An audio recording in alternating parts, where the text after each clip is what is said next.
तो बात क्या है?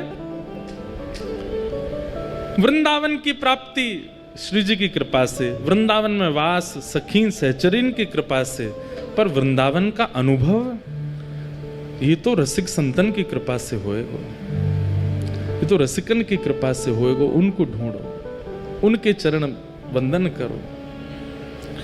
और ऐसी ही कृपा हुई हमारे श्री प्रकाशानंद सरस्वती जी के ऊपर श्री चैतन्य महाप्रभु के। महाप्रभु चैतन्य अपने संन्यास वेश के बाद दक्षिण यात्रा पर गए थे और दक्षिण में हमारी संप्रदाय की प्रथम पीठ श्रीरंगम तिरुचि में जो है, तिरुचिरापल्ली में, वहां महाप्रभु जी विराज रहे थे। वहां पर ठाकुर जी पौढ़ानाथ शेषनाग पर पौड़े हैं। कभी कभी हम प्राचीन संतों की बातें सुनते हैं तो मन में एक भाव आता है, कितनी संप्रदायों में समरसता है। और आजकल देखो महाराज जी, आजकल लोग हमको ही डांटते हैं, आप श्री वैष्णव हो, आप हरिदासियों की बात क्यों करते हो मंच से, आप हरिवंशियों की बात क्यों करते हो, आप गौड़ियाओं की बात क्यों करते हो। क्यों ये सब भाव आते हैं? प्राचीन काल के आचार्यों के भाव सुनो, कहीं भी उनमें ऐसा मतभेद नहीं है कि ये हैं इनसे हमने सब एक दूसरे के संग। अब हरिराम व्यास जी, वो तो स्वामी श्री हरदास जी के पास इतने विराजमान रहते, जबकि स्वयं हितरवंश महाप्रभु के अनुयायी। अपने पुत्र को तो दीक्षा ही उन्होंने स्वामी जी से दिलवाई। एक प्रसंग आता है कि स्वामी जी, हितरवंश महाप्रभु, रूप सनातन गोस्वामी आदि आदि ये सब लोग गिरिराज जी आए, यहाँ पर 56 भोग हुए थे। तो श्री गोसाई विठलनाथ जी ने 56 भोग में सबको आमंत्रित किया, सारे रसिक जन यहाँ पर आए। अभी हम प्रसंग सुन रहे हैं कि श्री चैतन्य महाप्रभु रामानु संप्रदाय के हमारे श्री वैष्णव मंदिर में दर्शन करने के लिए गए। तो पहले इतनी समरसता थी संप्रदायों में, आचार्यों में, अब पता नहीं क्यों मतभेद होता जा रहा है और ये अच्छा नहीं है। देखिए, आपको अगर भगवत प्राप्ति आपका उद्देश्य है तो फिर ये इस प्रकार के पक्ष विपक्ष में मत रहिएगा। हम श्रेष्ठ हैं, वो अश्रेष्ठ हैं, हमारे यहाँ ऐसा, उनके यहाँ ऐसा, वो नहीं करना चाहिए, ये नहीं सुनना चाहिए, ऐसा नहीं। सबके भाव रखो। चैतन्य महाप्रभु दक्षिण गए, श्रीरंगम श्री रंगनाथ भगवान पौढ़ानाथ उनके आंगन में खड़े हैं महाप्रभु चैतन्य। और जैसे ही कपाट खुले, महाप्रभु जी की स्थिति ऐसी थी, अभी हम जगन्नाथपुरी के पास राउल केला से कथा करके आए हैं तो महाप्रभु जी के भाव अभी तक चित्त में हैं। महाप्रभु जी की स्थिति ऐसी थी कि कोई कृष्ण कह भर दे, नेत्रों से अश्रु नहीं प्रकट होते थे। कहते हैं अश्रुओं की पिचकारी निकलती थी नेत्रों से, और वो जिस पे पड़ जाती थी उसके चित्त में भी कृष्ण प्रेम प्रकट हो जाता था। ऐसे महाप्रभु, सोचो उनकी दशा, जब वो मंदिर में जाते होंगे, ठाकुर जी को देखते होंगे तो उनकी स्थिति क्या होती होगी। जैसे ही कपाट खुले श्री रंगनाथ भगवान के, चैतन्य महाप्रभु ने जैसे ही मुखमंडल का दर्शन किया, उत्ताल नृत्य करने लगे, भुजाएं उठा करके नृत्य कर रहे हैं, नाच रहे हैं, गा रहे हैं, आनंद उत्सव मना रहे हैं, नेत्रों से अश्रुपात। ये दो भावों का एक जगह दर्शन होता था। मुखमंडल पर तो विरह दिख रहा है और शरीर की स्थिति परम आनंद की होती थी। यह है भक्ति का स्वरूप। कभी कभी मन में आता है कि जब ज्ञान आता है ना तो बाहर दिखने लगता है कि ये ज्ञानी व्यक्ति है। अहंकार आता है तो अहंकार दिखने लग जाता है, अहंकारी व्यक्ति है। कामी व्यक्ति का काम दिखने लग जाता है। भक्त की भक्ति क्यों नहीं निकल के आती है? उस भक्त की भक्ति उसके रोम रोम में प्रकट क्यों नहीं होती है, जैसे महाप्रभु जी की होती थी?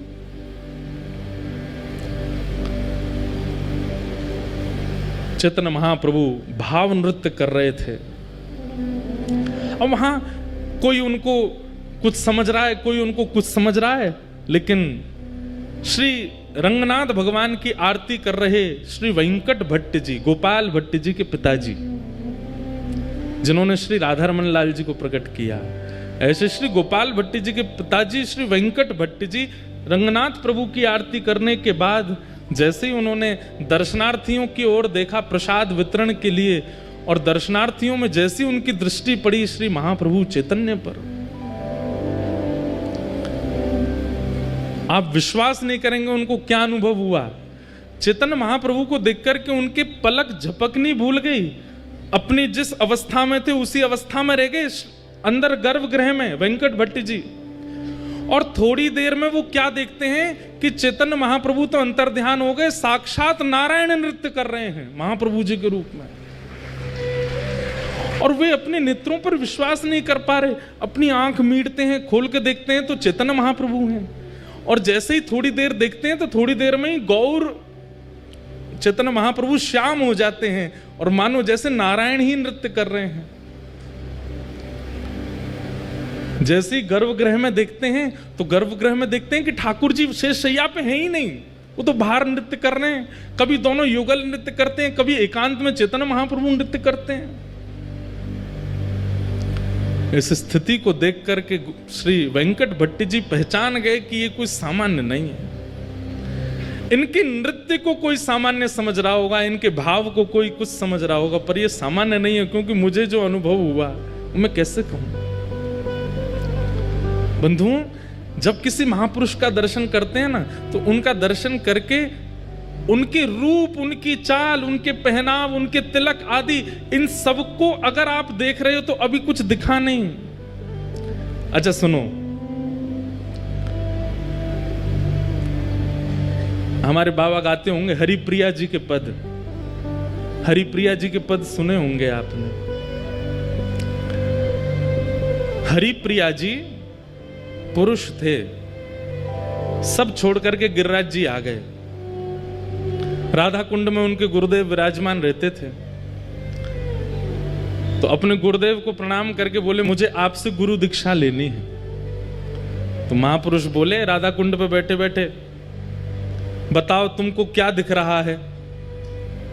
तो हरिप्रिया जी, पहले उनका पूर्व नाम कुछ और था, बोले माथे पर सुंदर उर्दपुंड है, गले में तुलसी की माला है, अद्भुत वस्त्र पहने हैं, आसन पर गुरुदेव विराज रहे हैं, करुआ पास में रखा है, ठाकुर जी की सेवा पीछे हो रही है। गुरुदेव बोले दीक्षा नहीं देनी, जाओ। और सुनो, दीक्षा की इतनी तुमको भूख है, जाओ गिरिराज जी की परिक्रमा लगा के आओ। लेकिन उनको इतनी इच्छा थी दीक्षा की, चले गए गिरिराज जी की परिक्रमा लगाई।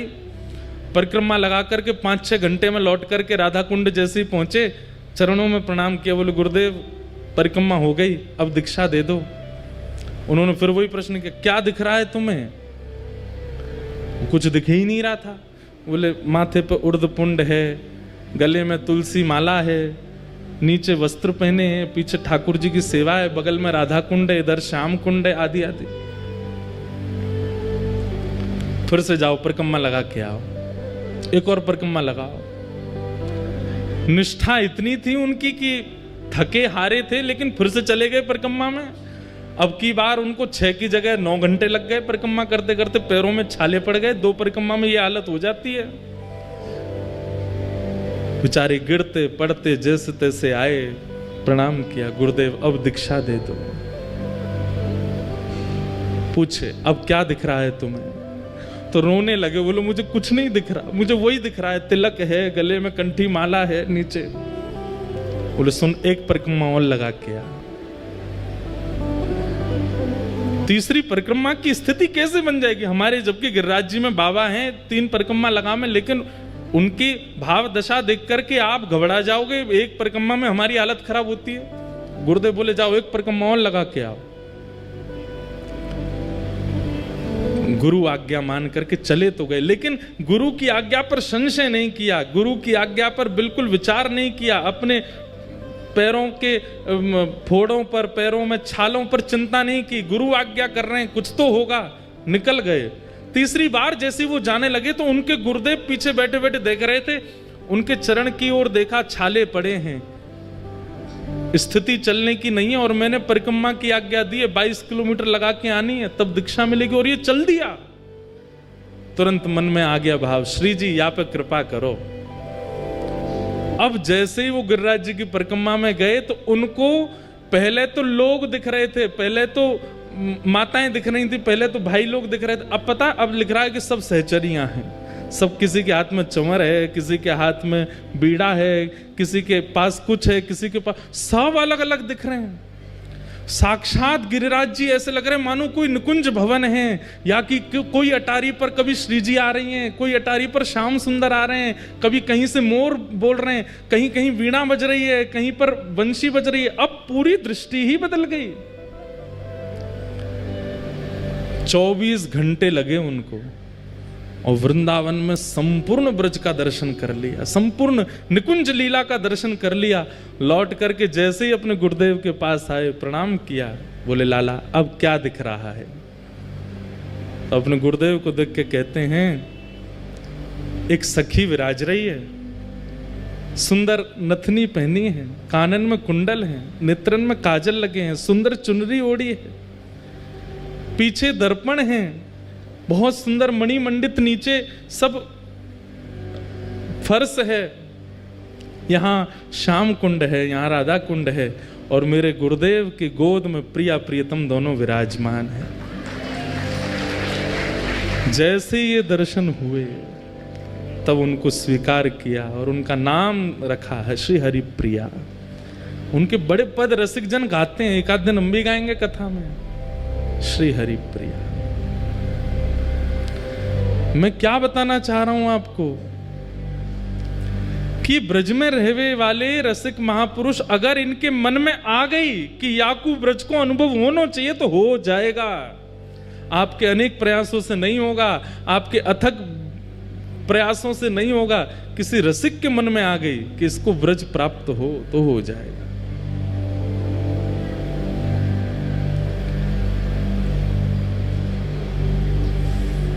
और उसके लिए उनका रूप, उनका श्रृंगार, उनका चंदन, उनका तिलक, उनके वस्त्र वो सामान्य नहीं दिखेंगे, उसमें कुछ अद्भुतता का अनुभव होगा। और जब तक वो अद्भुतता नहीं दे, जबरदस्ती की मत देखियो, कोई महापुरुष जा रहे हैं तुम जबरदस्ती दे, ये तो देखो नथनी पहन के जा रहे हैं, कानन, जबरदस्ती नहीं देखना है। आपकी दृष्टि पड़ी और अपने आप दृष्टि में कुछ ऐसा भाव है, जरूरी नहीं सहचरी भाव में ही दिखें, किसी अन्य भाव में भी दिख सकते हैं। और तब तक वो भाव प्रकट नहीं होगा जब तक आपका साधन, आपका सेवा, आपकी रसिकन की संग ये सुदृढ़ नहीं होगी, तब तक ये दर्शन नहीं होगा।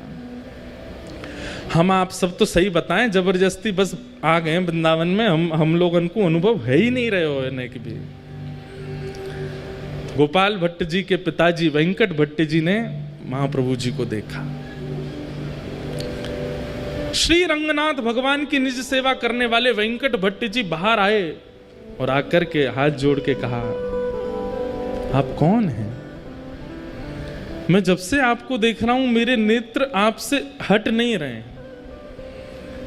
आप में एक दैवी आकर्षण है जो मुझे खींच रहा है अपनी ओर। मैं नित्य नारायण की सेवा करता हूं, मेरा उनके प्रति जो ध्यान रहता है वैसा ध्यान मेरा आज तक किसी व्यक्ति विशेष के प्रति हो ही नहीं सकता, पर मुझे जैसी भावना उनमें लगती है वैसी आप में लग रही है। आप कौन है? तो महाप्रभु जी ने अपना परिचय दिया। बोले हम अभी विरक्त वेश में हो गए हैं और दक्षिण दर्शन करने के लिए आए हैं, तो यहां पहुंच गए। वेंकट भट्ट जी ने निवेदन किया, बोले कि आप बस एक कृपा कर दीजिए, क्या कहाँ रहेंगे यहाँ पर? कोई निवास स्थान? बोले अभी तो कुछ नहीं। बोले हमारे घर चलिए ना, वहीं विराजिएगा, हम पर कृपा कर देना। ये वृंदावन महिमामृत की रूपरेखा बता रहे हैं, कैसे निर्माण हुआ वृंदावन महिमामृत। चैतन्य महाप्रभु वेंकट भट्ट जी के घर गए। वेंकट भट्ट जी के सुपुत्र हैं श्री गोपाल भट्ट। भगवान की गुण मंजरी। महाप्रभु जी जैसे ही घर पहुंचे, उनकी पत्नी, उनके रिश्तेदार सबने महाप्रभु जी का दर्शन किया।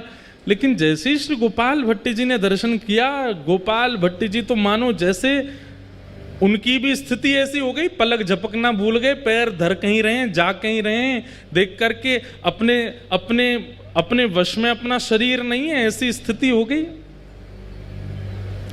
मैं एक बात कहा करता हूं, आचार्य चरणों के सन्मुख जाकर के अगर आपको ये याद रहा कि मैं किस कारण से आया था, मुझे क्या पूछना था, मुझे क्या बताना था, इतनी सुध-बुध है तो समझो अभी कृपा ना भाई।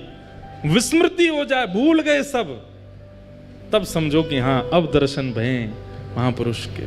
भूल गए, प्रश्न याद नहीं आ रहा है, क्या सोच के आए थे भूल गए, लाए थे माला लेके आए थे, प्रसाद लेके आए थे, दक्षिणा पोशाक कुछ अर्पित करने, कुछ पता ही नहीं चल रहा है, उठा कुछ रहे हैं, धर कुछ रहे हैं, ऐसी स्थिति हो जाएगी। गोपाल भट्ट जी छोटे से हैं, अभी ज्यादा आयु नहीं है, लेकिन महाप्रभु जी को देख करके उनकी स्थिति ऐसी हो गई कि बस यही मेरे सब सर्वस्व है। इस सर्वस्व की भावना उनके प्रति प्रकट हो गई। महाप्रभु जी का एक वैष्णव भाव से जैसा सम्मान होना चाहिए, पूरे परिवार ने किया, माला पहनाई, चंदन लगाया, पोशाक उड़ाई, चरण धोए, सबने चरणामृत पिया। गोपाल भट्ट जी के मन में एक भावना आ गई, जब चरणामृत बांट रहे थे तो सबको थोड़ा थोड़ा ही दे रहे थे, मतलब जैसे एक ही बूंद गिरे, क्यों, जितना बच जाएगा सब मैं पी जाऊंगा, सबको बांट दूंगा तो मेरे लिए नहीं बचेगा, ऐसी भावना चित्त में आ गई। तो सब लोग हाथ पसार के खड़े, चरणामृत दो महाप्रभु जी का। तो गोपाल भट्ट जी छुआते हैं और न्यों देते हैं, एक ही बूंद गिरती है, अरे और दो, और नहीं इतना ही लो। और जैसे सब में बांट दिया, पता चली सब हो गया, जितना बचा सब पान कर गए स्वयं ही। आहा,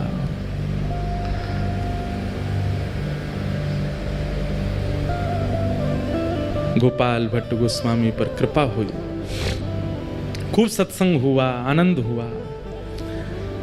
अगले दिन श्री चैतन्य महाप्रभु प्रस्थान करने के लिए तैयार हुए।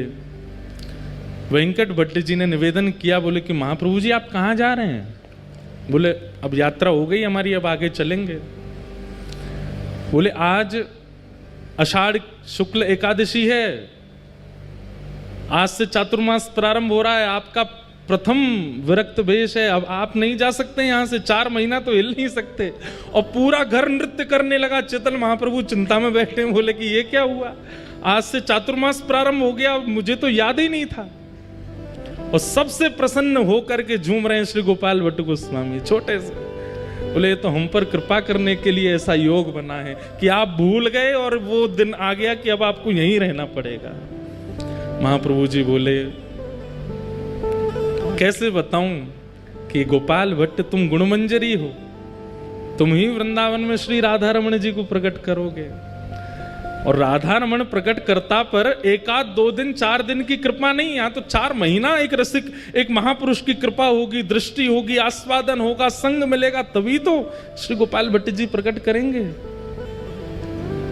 श्री गोपाल भट्ट की हृदय वेदना प्रगट्यो शाले ग्राम, रूप सुधा को खान हमारो श्री राधा रमण जी। इतनो प्यारो ठाकुर मिलो है, क्योंकि महाप्रभु जी की। और देखिए कृपा भी कहां, दक्षिण में जाकर के श्री वेंकट भट्ट जी के यहां रंगनाथ मंदिर के पुजारी के घर के बालक के ऊपर। वृंदावन स्वयं चुनता है, आप वृंदावन को नहीं चुनते। वृंदावन को अगर आपको चुनना होगा तो आपको रसातल से ले आया जाएगा कि आओ भाई वृंदावन में रहो, तुम वृंदावन के हो। महाप्रभु जी 4 महीने वहां विराजे। वेंकट भट्ट जी के छोटे भाई थे, उनका नाम था प्रबुद्ध भट्ट। वे बहुत पहले ही घर परिवार छोड़ के संन्यास आश्रम उन्होंने ग्रहण कर लिया था। परम विद्वान, परम ज्ञानी और काशी में विराजमान थे।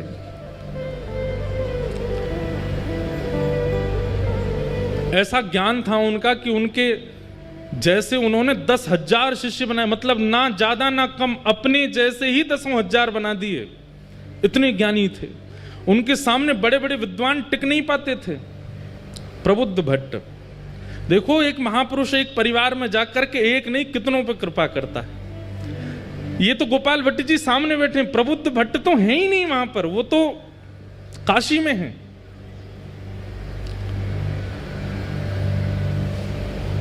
कभी कभी अपने घर की पूछते थे क्या चल रहा है घर पर, तो उन्होंने पूछताछ करी, भैया हमारे दक्षिण में हमारे परिवार में सब आनंद मंगल है। कोई गया था दक्षिण से, उसने जाकर के बताया, बोले महाराज आनंद मंगल, आपके यहाँ तो वेद पाठ आदि सब बंद हो गए, आपके यहाँ पे नित्य पूजा आदि यज्ञ हवन होम होते थे सब बंद हो गया, अब तो एक ही चीज होती है। बोले क्या? भुजा उठा के हरि हरि बोलो, हरि हरि बोलो, सब प्रेम से बोलो, हरि बोलो, ये सब होता है। प्रबुद्ध भट्ट जी बोले ये कौन कर गया, ये क्या बोल रहे हो, ऐसा हो ही नहीं सकता। हमारे दोनों बड़े भैया बड़े वैदिक हैं और बड़े कर्मनिष्ठ हैं, कर्मकांड तो हमारे यहाँ रोज हवन होता है, रोज यज्ञ होता है, नियम से वेंकट रंगनाथ भगवान की सेवा अर्चना कैंकर्य होता है, ये क्या बोल रहे हो? बोले अरे महाराज आपको नहीं पता, आपके यहाँ की स्थिति सब बिगड़ गई है। कारण? बोले कारण कोई कृष्ण चैतन्य महाप्रभु हैं, वो पहुंच गए। कहते हैं उनको देखते ही प्रेम प्रकट हो जाता है चित्त में, उनको देखते ही भाव प्रकट हो जाता है। उन्होंने जाकर के आपके परिवार के ऊपर ऐसा टोना किया है, सब एक तरफ धर के केवल और केवल हरिनाम संकीर्तन करते हैं। ये सुनकर के प्रबुद्ध भट्ट जी को बड़ा क्रोध आया। बोले इसकी जानकारी बताओ तो मुझे, कौन है चैतन्य कृष्ण? उनके बारे में सब बताया। बोले कि अभी जगन्नाथपुरी में विराज रहे हैं और महाराज इनके ऊपर ऐसी शक्ति है, ऐसा टोन। अब ये तो देखो आज भी होता है, ये आज भी होता है। हमारे चित्र विचित्र बाबा गाते हैं, लोग बाग झूमते हैं, आनंद करते हैं, तो चार लोग बैठ के यूं भी कहते होंगे ये कुछ पी के आते हैं जो इनकी आवाज ऐसी आ जाती है, ये कुछ खा के आते होंगे ऐसा जो इनके स्वर ऐसे हो जाते हैं। हमारी पूनम दीदी जब गाती हैं तो भाव में नेत्रों से आंसू गिरने लगते हैं, उसमें भी लोग बाग बोले जबरदस्ती रोती हैं, इनके भाव नहीं आ रहे हैं, जबरदस्ती। लोग बाग बोलते हैं, लोग बोलना बंद नहीं करेंगे। आप भाव से राधा रमन जी के मंदिर में जाके नृत्य करने लग जाओ, उधर नचकैया खड़ो है, नाच रहो है, ठाकुर जी के आगे भी मान नहीं रहे हो, यहीं पे नाच रहो है। आजकल हमारे लिए भी बन नहीं है बातें, तो क्या ये तो जब महाप्रभु जी को नहीं छोड़ा, जब मीराबाई को नहीं छोड़ा लोगों ने, तो फिर ये हम तो कहाँ नेक से बालक हैं, हमको कैसे छोड़ दें?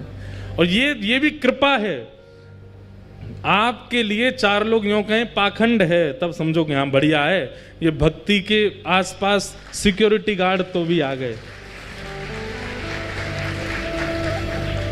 हमारे प्रेमानंद जी महाराज बेचारे कैसा राधा नाम प्रचार कर रहे हैं, उनके पीछे भी लोग पड़े रहते हैं, कुछ ना कुछ बोलते रहते हैं, कहते रहते हैं, करते रहते हैं। परंतु ये बात मान लीजिएगा, ये आपकी भक्ति की सिक्योरिटी हो रही है, अच्छा है। भ्रात श्री प्रबोधानंद जी कहते हैं, भ्रातः तिष्ठ टले टले विटपिनाम ग्रामेषु भिक्षाम अटः। नहीं, श्री रूप गोस्वामी कहते हैं, स्वच्छंदम पिबयामुनम जलमलम चीराणि कंथाम कुरु सम्मानम कलयाति घोर गरलम नीचप्पमानम शुद्धा। वृंदावन में तो आपकी निंदा होने लग जाए तो समझो अब भक्ति सुरक्षित है, अब भक्ति बढ़िया हमारी, अब यहाँ पे कोई की आंच नहीं आवेगी, बढ़िया है। बाहर खड़े हैं चार पहरेदार, और बहुत सम्मान होने लग जाए तो घबरा जाना कि कहीं हमारा नाम ना छूट जाए। तो प्रबुद्धानंद जी ने जैसे ही सुना, अच्छा प्रकाशानंद नाम हो गया था उनका, प्रकाशानंद जी ने जैसे सुना, अच्छा इसने मेरे घर जाकर के सबको, बोले हमारा वो गोपाल भट्ट उसकी क्या स्थिति है, वो तो बालक है, वो तो ठीक है, उसको बुला दो। बोले उसकी तो पूछो ही मत, वो तो दिन रात रोते रहते हैं। बोले दिन रात, बोले ठाकुर जी को नहीं, चैतन्य महाप्रभु को याद करके रोते हैं। प्रकाशानंद जी बोले ढूंढो इसको, कहाँ है? बोले ये तो अभी वहां हैं जगन्नाथपुरी में, इनको पत्र लिखो। पत्र लिख करके चैतन्य महाप्रभु को भेजा, और क्या लिखते हैं पत्र में? अरे चैतन्य, ना कोई नाम, ना कोई सम्मान, ना कोई उपाधि, चैतन्य।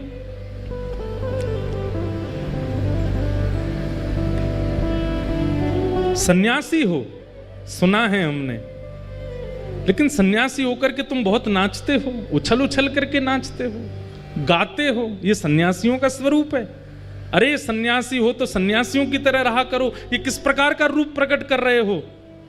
सन्यासियों को तो बहुत भाव से रहना चाहिए। और सन्यासियों का निवास स्थान जगन्नाथपुरी नहीं होता, सन्यासियों का निवास स्थान वृंदावन नहीं होता। सन्यासी ऐसे घूमते डोलते नहीं रहते हैं। सन्यासी तो गंगा ज्ञान के तट पर काशी में विराजते हैं, वेदों पर मनन करते हैं, शास्त्रों पर चिंतन करते हैं, लोगों को वेद शास्त्र पढ़ाते हैं। ये सन्यासियों का। और तुम क्या कर रहे हो? ये नाच नाच करके और दुनिया में कृष्ण नाम की, ये सन्यासी का स्वरूप नहीं होता।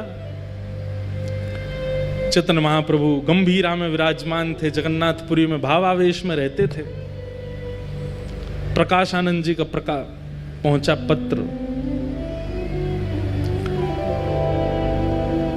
पत्र पढ़कर के शिष्यगण सब सुनाने लगे। और जैसे ही उसमें भाव सुने, इतना आक्षेप सुना, अपने बारे में इतनी निंदा सुनी, महाप्रभु जी प्रसन्न हो गए। जय हो जय हो जय जगन्नाथ। महाप्रभु जी की बड़ी कृपा, महाप्रभु जी का बड़ा अनुग्रह है। अरे भैया आज तो उत्सव होना चाहिए, लड्डू बांटो लड्डू बांटो। अच्छा है।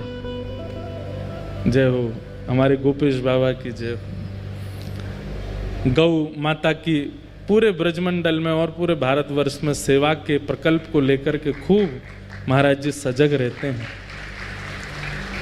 ऐसे हमारे महाराज जी को बारंबार प्रणाम। क्या बता रहा था मैं? सुनो सुनो, इधर देखो। क्या बता रहा था मैं? हैं? हाँ, पत्र आया, लड्डू बांटो, रबड़ी बांटो। और संघ के जितने महाप्रभु जी के अनुयायी थे सब बोलने लगे, आप तो महाप्रभु हैं, पर हमको कितनी पीड़ा हो रही है ये पत्र पढ़ के। कोई आपके विषय में इतना बुरा भला बोल रहा है और आप इतने आनंद में हो। महाप्रभु जी बोले, नहीं नहीं, ये रक्षा है, ये भक्ति की रक्षा है, ये भाव की रक्षा है, ये हमारी सेवा की रक्षा है। ये रक्षा तो होती रहनी चाहिए। अच्छा है। मैं बहुत दिन से प्रयास कर रहा था, विचार कर रहा था, इतने प्रेमी ही प्रेमी मिल रहे हैं, कोई हमको निंदा करने वाला नहीं मिल रहा। बहुत अच्छा, ठाकुर जी ने चुन के भेजा। ये पत्र संभाल के हमारे कक्ष में रखो। ऐसे महाप्रभु जी। लेकिन उनके परम शिष्य स्वरूप दामोदर दास जी बोले, इसका उत्तर तो मिलेगा। महाप्रभु जी आप शांत रहिए, हम उत्तर भेज दे। बोले नहीं, उत्तर में कुछ ऐसा नहीं, ऐसा कुछ नहीं लिखेंगे, आपको पढ़वा के ही भेजेंगे। और उन्होंने उत्तर में क्या लिखा? हे प्यारे सखा, आपने जो बात कही कि सन्यासी को काशी में रहना चाहिए, गंगा के तट पर रहना चाहिए, शिव की आराधना करनी चाहिए, वेद वेदांतों का नियम पाठ करना चाहिए, आदि आदि। बोले आप जिन शिव की आराधना करते हैं, उन शिव के मस्तक पर जो गंगा है ना, वो महाप्रभु जगन्नाथ जी के चरणों से ही प्रकट होती है। श्री कृष्ण के चरणों से ही प्रकट होने वाली गंगा है, जिसके तट पर काशी विराजमान है। आप तो उस गंगा के तट पर रहते हैं जो ठाकुर जी के चरणामृत है। हम तो जगन्नाथपुरी में महाप्रभु जी के संग ही रहते हैं। जिनके चरणों से गंगा निकली, हम उनके साथ रहते हैं। और आप काशी की इतनी महिमा बता रहे हो कि काशी में मुक्ति मिलती है, सन्यासियों को रहना चाहिए, आदि आदि। वहां पर महादेव कान में मंत्र बोलते हैं काशी में। ऐसा कहते हैं मणिकर्णिका पर अगर संस्कार हो जाए किसी का, तो जीवन में उसने कितने भी पाप किए हों, महादेव उसके कान में राम तारक मंत्र बोलते हैं, उसकी सीधे भगवत प्राप्ति होती है। काशी में अंतिम संस्कार की बड़ी महिमा है। बोले वहां महादेव भी कान में आकर के राम कृष्ण का ही नाम बोलते हैं। तो इसलिए सन्यासी अगर काशी में ना रहे तो इसमें कोई दिक्कत नहीं है, वो तो साक्षात कृष्ण के साथ रहते हैं। ऐसा करके पत्र भेज दिया। लेकिन निंदा करने वालों को उत्तर देने से वो निंदा करना बंद नहीं करते, और ज्यादा करते हैं। प्रकाशानंद जी बोले, जानते नहीं है मैं कौन हूं और मुझे उत्तर दे रहे हैं, रुक जाओ मैं इनको बताता हूं। प्रकाशानंद जी पत्र लिखते हैं, हे चैतन्य, ऐसे ही बोलते, मैंने सुना है तुम दाल भात खाते हो, उसमें घी डाल डाल के खाते हो, छेना पोड़ा खाते हो, रसगुल्ला उड़ाते हो, महाप्रभु जगन्नाथ जी के 56 भोग बनते हैं। ये सन्यासी का भोजन है?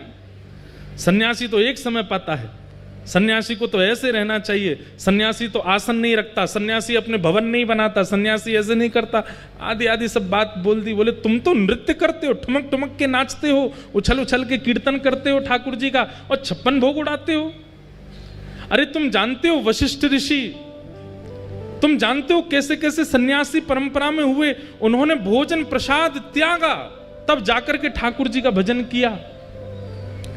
और इतना होने के बाद भी उनके जीवन में विषयों ने कहीं ना कहीं आक्रमण कर दिया, और तुम तो महाप्रसाद पाते हो। और जगन्नाथपुरी में तो एकादशी भी नहीं होती है, वहां तो चकाचक स्कंद पुराण में आकंठ पाना चाहिए एकादशी के दिन। बोले इतना प्रसाद पाकर के, इतने 56 भोग पाकर के तुम सन्यास धर्म का निर्वहन कर ही नहीं सकते हो। ऐसा हो ही नहीं सकता कि विकार और विषय तुम्हारे चित्त में ना आते हों। ये पाखंड बंद करो, ऐसा करके पत्र लिख दिया। चैतन्य महाप्रभु के पास पत्र आया। महाप्रभु जी किसका पत्र आया? बोले प्रकाशानंद सरस्वती, गोपाल भट्टी जी के चाचा जी। क्या लिखा? अरे ये तो मेरे परम प्रिय हैं, इन्होंने क्या लिख के भेजा जरा बताओ तो। सब शिष्यों में होड़ लगी, इनके सामने पढ़ना ही नहीं है, कुछ उल्टा ही लिख के भेजा होगा। महाप्रभु जी बोले बैठो यहीं पर, यहीं पढ़ के सुनाओ क्या लिखा है। पढ़ के पूरा बताया, ये लिखा है, ये लिखा है, ये लिखा। महाप्रभु जी और खुश हो, बोले लड्डू बंटवाओ, रबड़ी बंटवाओ, 56 भोग लगवाओ, आज भक्ति की और रक्षा हो रही है। अब नियम की रक्षा हो, पहले भक्ति की रक्षा, अब नियम की रक्षा हो रही है, अब सन्यास धर्म की रक्षा हो रही है। भैया इनका पत्र जब जब आए मेरे को जरूर सुनाना। लेकिन शिष्यों ने कहा ये अच्छा नहीं है, ये तो गलत बोल रहे, उत्तर तो देंगे। उत्तर में लिख करके भेजा, महाराज जंगल का राजा शेर मांस खाता है, हिरणों को खा जाता है, इतना मांस भक्षी होता है, पर कहते हैं साल में एक बार सहवास करता है बस। ऐसा दूषित भोजन करने वाला और काम पर इतना विजय उसका। और वहीं वृक्षों पर रहने वाले ये पक्षी जो तिनका खाते हैं, दाल खाते हैं, उड़द सूखे सूखे कंकड़ खा जाते हैं, सूखे सूखे ये सब खा करके अपना पेट भरते हैं, और इनके काम में कभी भी कटौती नहीं होती, महाकामी होते हैं। आप यदि आहार से जीवन यापन की बात कर रहे हैं तो फिर सारे विषय शेर में होने चाहिए थे, लेकिन वो तो काम पर विजय प्राप्त करके बैठा है। और ये सारे पशु पक्षी, सारे बड़ा अल्प आहार लेने वाले, इन पर काम पर विजय नहीं है, इस पर क्या कहेंगे आप? जब ये पत्र लिख करके भेजा तो प्रकाशानंद जी तो और ज्यादा आग बबूला हो गए। अपने शिष्यों से बोले इसको पकड़ करके काशी लेके आओ, इस चैतन्य को मैं बताता हूं, ये मेरे सामने तो आए। बंधुओं एक बात सुनिएगा, सब साधन कर लीजिए जीवन में, लेकिन उस साधन का अहंकार नष्ट करने की सामर्थ्य केवल और केवल प्रेम लक्षणा भक्ति में है। अगर प्रेम लक्षणा भक्ति जीवन में नहीं है और आपका नाम जब 2 लाख पहुंच गया है, अभिमान आएगा। प्रेम लक्षणा भक्ति जीवन में नहीं है और हर एकादशी गिरिराज जी की परिक्रमा करते हो तो उस परिक्रमा का अभिमान आएगा।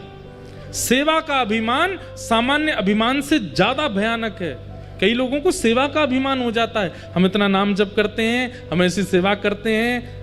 अरे हमको कई बार मन में भाव आता, इतनी कथा कर रहे हैं, धुआंधार यहां से वहां भागते ही रहते हैं। प्रेम लक्षणा भक्ति चित्त में होगी तो अपनी सेवा का अभिमान नहीं होगा।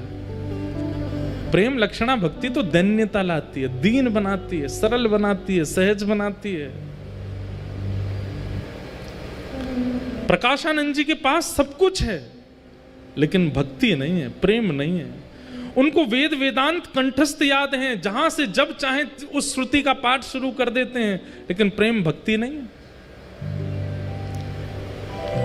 लेकिन कृपा तो इन पर करनी है, और वो समय आया। ये पत्रों से आदान प्रदान तो बहुत दिनों तक चलता रहा, बहुत निंदा करने लगे सब जगह महाप्रभु जी की, लेकिन एक बार समय आया। क्या? महाप्रभु जी काशी पधारे। और तपन मिश्र नाम के एक भक्त थे, उनके यहाँ महाप्रभु जी विराजमान थे। इनको पता चला प्रकाशानंद जी को कि वही कृष्ण चैतन्य काशी आया है। बोले इसको कैसे भी करके मेरे सामने ले आओ। ये मेरे सामने आया नहीं और मैंने अपने वेद वेदांतों के बाणों से इसका पर्दाफाश कर दूंगा। ऐसे ऐसे बात। अब सोचो कितना घनघोर वैष्णव अपराध इनसे बन रहा है। वैष्णव अपराध के दो ही निधान हैं। पहला निधान तो बहुसंख्या में वैष्णव यदि क्षमा कर दें तो वैष्णव अपराध दूर होगा, या जिसके प्रति वैष्णव अपराध बना है वो क्षमा कर दे तो वैष्णव अपराध दूर होगा। इतना भयानक वैष्णव अपराध बन गया था इनसे। अब महाप्रभु जी को इनके पत्रों से चिंता होती थी। क्या चिंता होती थी कि बोले भैया इनको गति कहाँ मिलेगी, ये जिस तरीके की भाषा बोलते हैं, जितना अपमान करते हैं, भले ही कुछ नहीं है लेकिन कृष्ण नाम तो बोलते ही हैं, इनकी गति कैसे होगी। अब महाप्रभु जी ने मन बनाया कि मुझे इनसे एक बार तो मिलना है। लेकिन कैसे मिलन हो। तब काशी में एक सन्यासियों की सभा हुई और उस सभा में सब सन्यासी पधारे, सब वेदज्ञ पधारे, सब ज्ञानी पधारे। तभी लोगों ने जाकर के प्रार्थना की महाप्रभु जी से कि आप भी चलो। महाप्रभु जी बोले हम भीड़ में नहीं जाते, सभा में नहीं जाते। बोले नहीं महाप्रभु जी आप चलेंगे, इतने लोगों को दर्शन होगा, चलिए ना। महाप्रभु जी आए। यहां मंच पर बैठे हुए प्रकाशानंद जी को पता नहीं था कि महाप्रभु जी आने वाले हैं। पूछने लगे, बोले भैया विलंब क्यों हो रहा है इतना ज्यादा, इसको सभा को आगे बढ़ाओ। तभी किसी ने कहा, बोले कृष्ण चैतन्य महाप्रभु आ रहे हैं, उनकी प्रतीक्षा हो रही है। प्रकाशानंद जी ने तो अपनी कमर कसी, सिर पर एक पटका सा बांधा, बोले आज आने दो, आज बढ़िया है, इतनी सभा है, सबके सामने इसको आज देखूंगा। हाथ कांप रहे हैं, क्रोध में पैर कांप रहे हैं, आंखें लाल पड़ गई हैं, ताम्रवर्ण हो गया है, कब आएगा कब आएगा, मेरे सामने तो पड़े एक बार। इतने में ही श्री चैतन्य महाप्रभु का आगमन हुआ और जैसे ही महाप्रभु जी का उस सभा में गृह में प्रवेश हुआ, मानो जैसे किसी ने जलाशय में बैठे हुए लोग थे और किसी ने करंट छोड़ दिया हो। जैसे ही महाप्रभु जी का आगमन हुआ, मानो महाप्रभु जी वहां आए और यहां आगे बैठा व्यक्ति कृष्ण कृष्ण कृष्ण कृष्ण कृष्ण, उसके मुख से नाम ध्वनि प्रकट हो गई। इतने में ही पीछे का कोई व्यक्ति कृष्ण कृष्ण कृष्ण कृष्ण, मुख से नाम प्रकट होने लगा। कभी वहां दूसरा व्यक्ति हरि बोल कहकर के नृत्य करने लगा। पूरी सभा मानो देखते ही देखते देखते और केवल नाम नहीं प्रकट हो रहा है, नेत्रों से भावाश्रु जल बह रहे हैं, सब भुजा उठा करके नृत्य कर रहे हैं। केवल महाप्रभु जी की उस सभा में आगमन मात्र से ये स्थिति हो गई। मंच पर बैठे प्रकाशानंद जी ने जैसे ही देखा, अभी ये नहीं पता था कि यही चैतन्य महाप्रभु हैं, देखते ही मेरे आंसू क्यों आ रहे हैं, मेरा शरीर क्यों कांप रहा है, कृष्ण कृष्ण कृष्ण, हरि बोल हरि बोल हरि बोल, ये कैसे शब्द मेरे भीतर से प्रकट हो रहे हैं। आसपास के अपने बालकों से बोले, तुमको भी मेरे अंदर से कृष्ण नाम सुनाई दे रहा। बोले जी गुरु जी, ये मेरे आंसू क्यों आ रहे हैं, कुछ सभा में हुआ है क्या। तभी कोई कहता है, महाप्रभु कृष्ण चैतन्य आ गए। बंधुओं, विचार करके मन में भाव आता है, जिनकी उपस्थिति मात्र एक पत्थर हृदय के चित्त में भाव प्रकट कर देती है, कैसे महाप्रभु जी रहे होंगे। जिनको पता नहीं है वृंदावन क्या है, जिनको पता नहीं है कृष्ण कौन है, जिनको पता नहीं है युगल उपासना क्या होती है, ऐसे लोग उस सभा में बैठे हैं और महाप्रभु जी के आते सबके चित्त में कृष्ण प्रवाहित हो गए। किसी को अपने तन की सुध नहीं है, किसी को अपनी वाणी की सुध नहीं है, सब मानो जैसे एक व्यक्ति के हाथ में सबकी वाणी का कंट्रोल, सबके नेत्रों का कंट्रोल आ गया हो। और महाप्रभु जी दोनों भुजा उठाए, कभी यहां गिरते हैं कभी वहां गिरते हैं, सब संभालते हुए आ रहे हैं।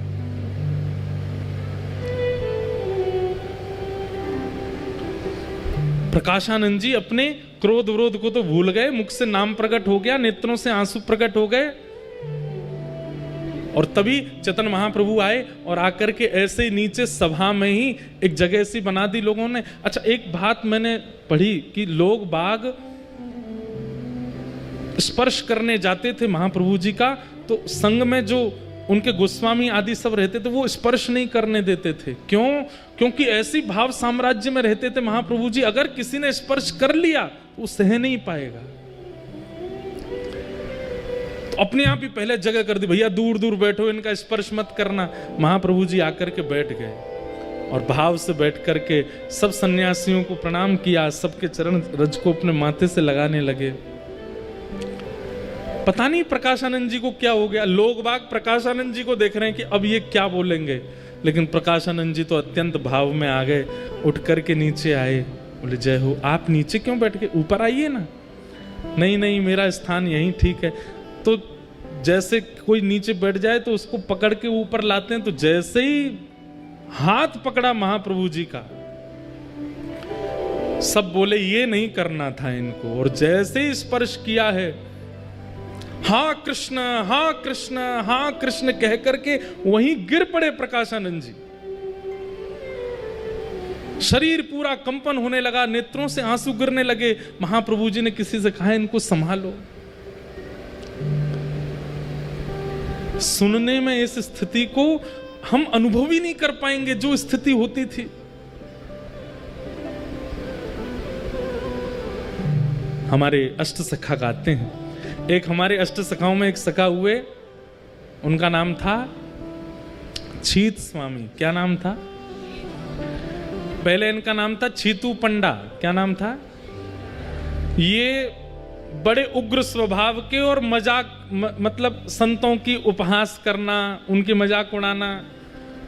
उस काल में मथुरा आए थे हमारे श्री वल्लभाचार्य जी महाराज, और ये उनकी परीक्षा लेने के लिए गए थे। लेकिन जैसे ही महाप्रभु जी का दर्शन किया, दर्शन करते ही चित्त से सारे विकार खत्म हो गए, नेत्रों से आंसू गिरने लगे।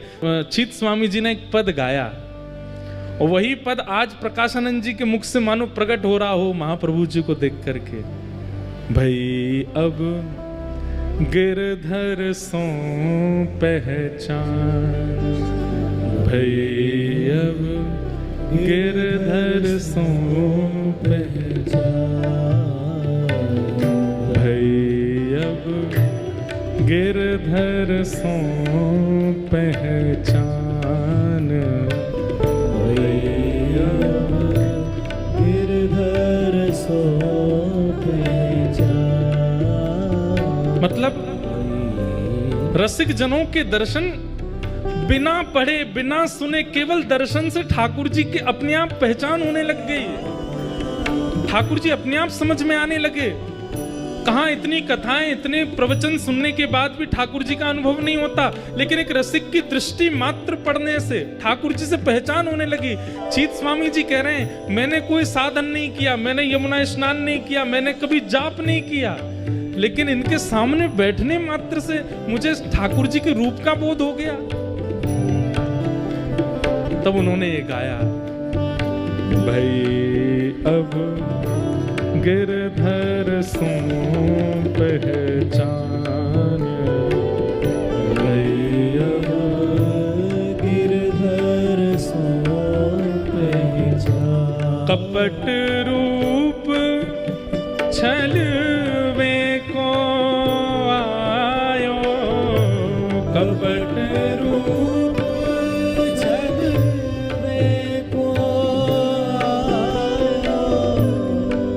पुरुषोत्तम नहीं जान,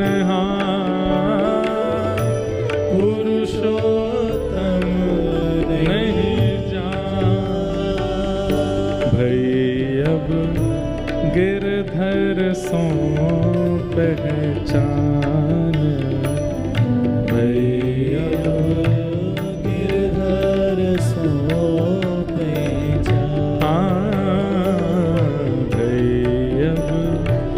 गिरधर सो पहचान, गिरधर सो पहचान।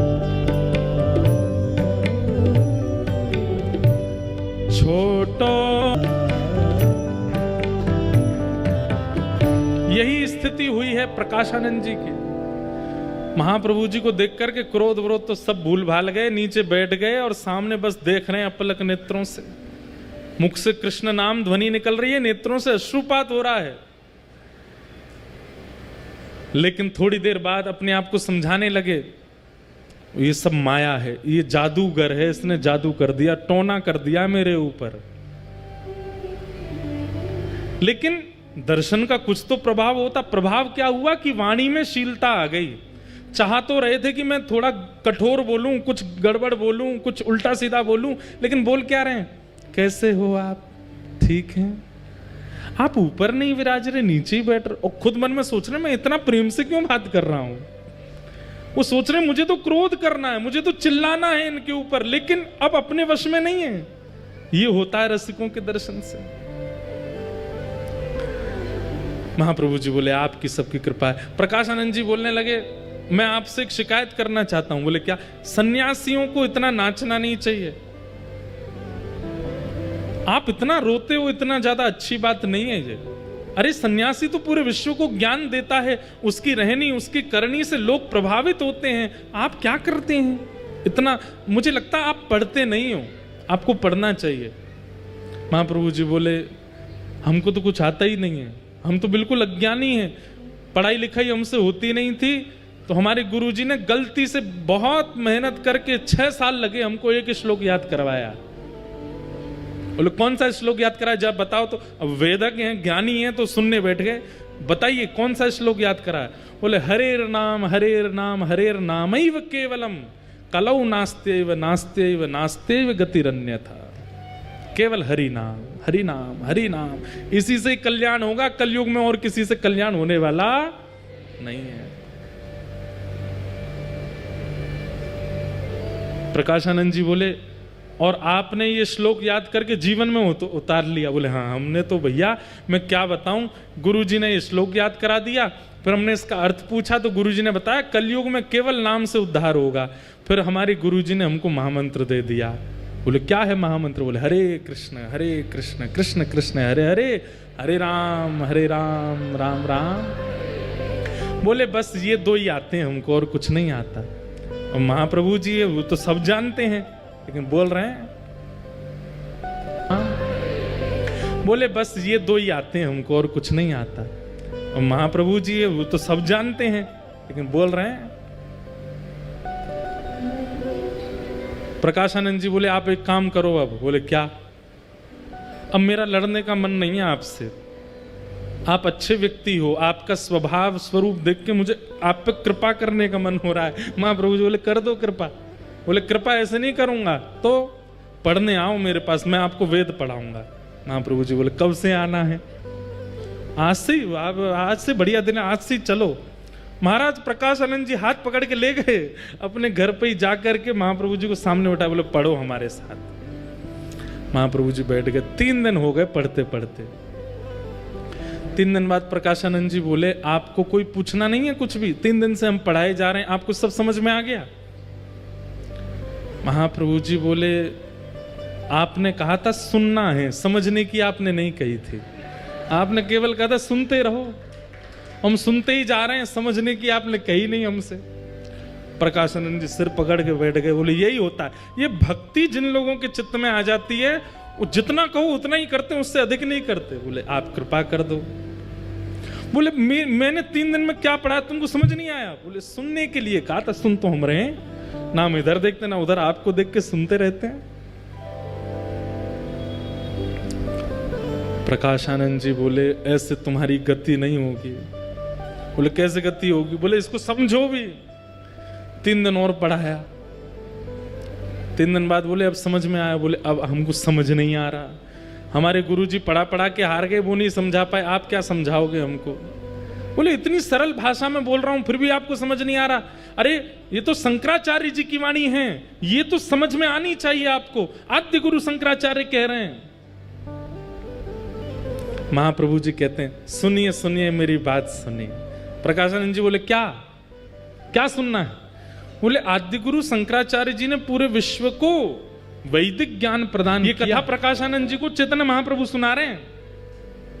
और बोले फिर शंकराचार्य जी ने क्या किया, पूरा विश्व जो बौद्धवादी हो गया था, उन सब लोगों को परब्रह्म कौन है, परमात्मा कौन है, वो घटघटवासी हैं, आदि आदि ये सब बातों को उन्होंने अपने शंकर भाष्य आदि से सुनाया, समझाया। लेकिन एक दिन खबर पड़ी कि मां मरणासन अवस्था में है। प्रकाशानंद जी सुन रहे हैं, बोले अच्छा फिर?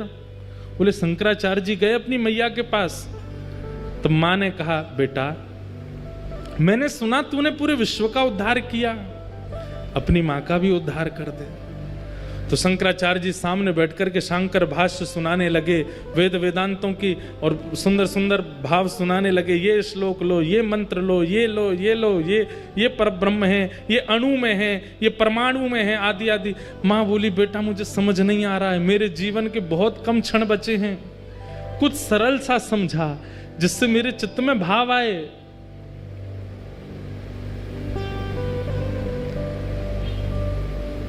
तब पता है प्रकाशानंद शंकराचार्य जी ने क्या सुनाया? बोले क्या सुनाया? बोले श्री कृष्णाष्टकम भजे ब्रजैकमण्डलम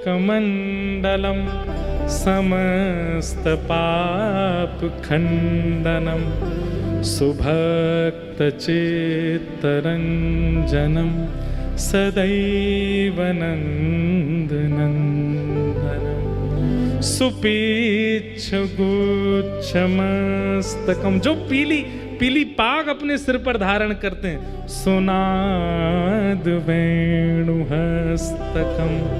अनंगरंग सागरम नमामि कृष्ण नाम। और ये सुनते सुनते शंकराचार्य जी सुनाते सुनाते रो रहे हैं, और सुनते सुनते मां के नेत्रों से अश्रु निकले और भगवत धाम की प्राप्ति हो गई। अपनी स्वयं की जन्मदात्री मां के लिए शंकराचार्य जी कृष्णाष्टकम गाते, और आप मेरे को यहां पे वेद वेदांत पढ़ाने बैठ गए हो। गति तो कृष्ण नाम से ही होगी प्रकाशानंद जी। प्रकाशानंद जी बोले इसका प्रमाण दो मुझको। तो प्रमाण दे दिया, बोले वहां लिखा है, इस बात का प्रमाण दो, उसका प्रमाण दे दिया। बोले नाम से गति होगी, इसका प्रमाण दो, प्रमाण दे दिया। प्रमाण प्रमाण प्रमाण प्रमाण, इतने प्रमाण दे दिए प्रकाशानंद जी को। लेकिन अब कुतर्की व्यक्ति के प्रमाणों से काम नहीं चलते, वो तो इसका भी प्रमाण लेके आओ। तो चैतन्य महाप्रभु को क्रोध आया, और जैसे ही आवेश में क्रोध आया, षड्भुज रूप धारण करके चैतन्य महाप्रभु प्रकट हो गए सामने। बोले तुझे प्रमाण चाहिए, देख प्रमाण, मैं ही प्रमाण हूं। और राम कृष्ण युक्त जब महाप्रभु जी का दर्शन किया, हाथ में धनुष बाण लगे हैं, कर में बंशी लगी है, जब षड्भुज रूप का दर्शन किया, बस एक क्षण के लिए दर्शन दे करके महाप्रभु जी ने तुरंत अपने भाव को अपने अंदर व्यवस्थित किया और चले गए वहां से। प्रकाशानंद जी तो रो रो के बुरा हाल हो गया उनका। बोले कि ये सामान्य नहीं है, ये साधारण नहीं है, ये कोई टोना टोटका जादूगर नहीं है, ये तो साक्षात श्री कृष्ण है, ये साक्षात श्री राम है, ये साक्षात परमात्मा ही इनके चित्त में विराजमान है। मैं इनको सामान्य पुरुष समझ रहा हूं।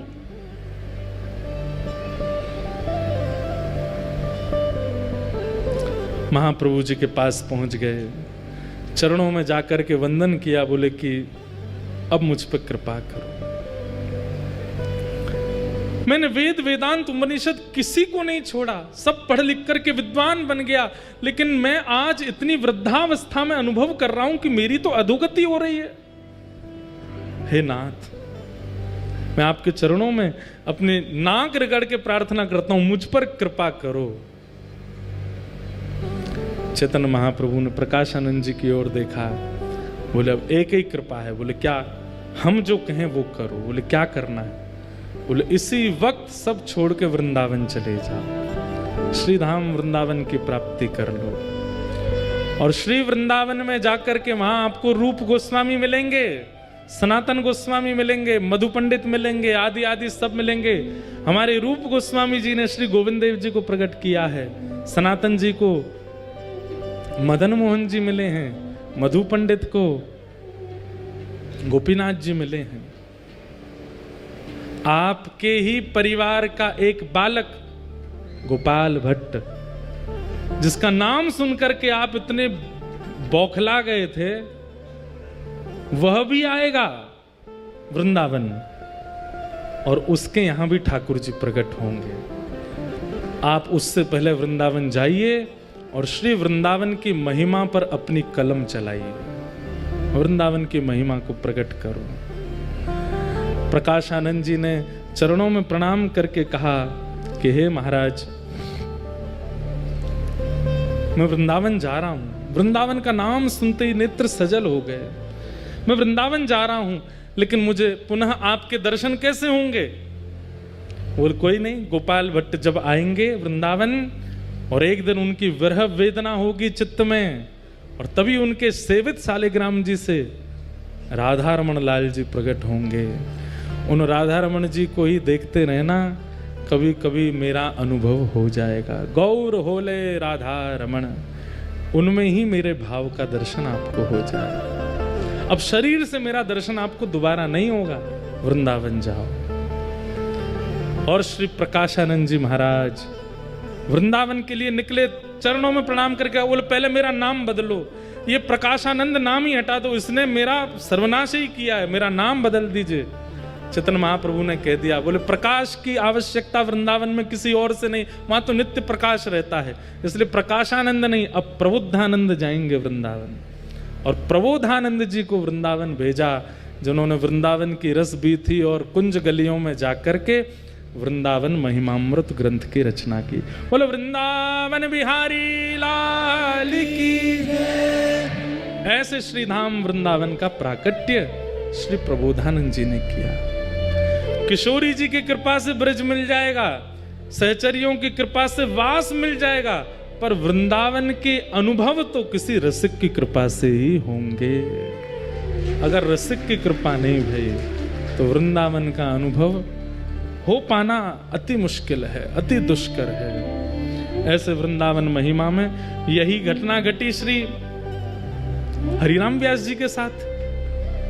उन्हें तो स्वयं महादेव ने भेजा। अच्छा एक बात तो है, जिसको वृंदावन अनुभव करने की इच्छा हो ना, रसिकों के सेवा करने, एक बार काशी जरूर हुआ ना, तो काशी से ही आते हैं सवरे। ये देखो हरिराम व्यास जी भी काशी गए तभी वृंदावन आए। चैतन्य महाप्रभु ने रूप गोस्वामी जी को भी काशी से ही भेजा, फिर षड गोस्वामियों में भी एक गोस्वामी जी काशी से ही आए, फिर उसके बाद अभी प्रकाशानंद जी प्रबोधानंद जी बनकर के भी काशी से आए।